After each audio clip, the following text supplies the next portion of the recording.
बिस्मिल्लाहिर्रहमानिर्रहीम। आज दोबारा इलेक्शन कमीशन की तारीख का बदतरीन दिन है। आज NA-31 हमारे PTI के कैंडिडेट खालिद महमूद साहब इधर हमारे साथ मौजूद हैं। आज रिकाउंटिंग का ऑर्डर था, आज रिकाउंटिंग होने जा रही थी इलेक्शन कमीशन के जरिए।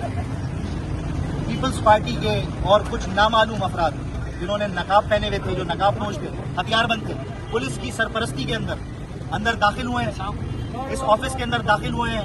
हमारे अवाम का वोट जलाया गया है अंदर। हमारे कैंडिडेट इधर मौजूद है। बदतरीन ज्यादती इस कौम के साथ हो रही है, पाकिस्तान के साथ हो रही है। खालिद साहब तफसील बताएं।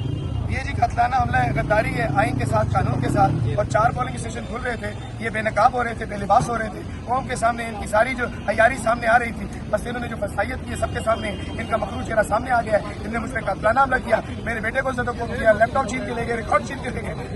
कब तक? आईजी साहब, ये आपकी जिम्मेदारी है, आपकी जिम्मेदारी। मुझे थ्रेट दे रहे हैं। 16-17 मोबाइल यहाँ पे खड़ी हुई, लेकिन नकाबपोश लोग आते हैं और मैंडेट जला के चले जाते हैं अवाम का। मैं समझता हूँ शर्म आनी चाहिए पुलिस, सिंध पुलिस को हमारी, कि जिस तरीके की उन्होंने आज कारकर्दगी अपनी दिखाई है, मायूस किया पाकिस्तान के अवाम को, कराची की अवाम को। अच्छा, मुझे अभी थोड़ी देर पहले और पहले भी जब ये सारा इवेंट हुआ है, मुझे जान से मारने की और खासतौर पर मेरे बेटे को धमकियां दी जा रही हैं। वाज़े तौर पर बता देना चाहता हूँ, धमकियां मत दो।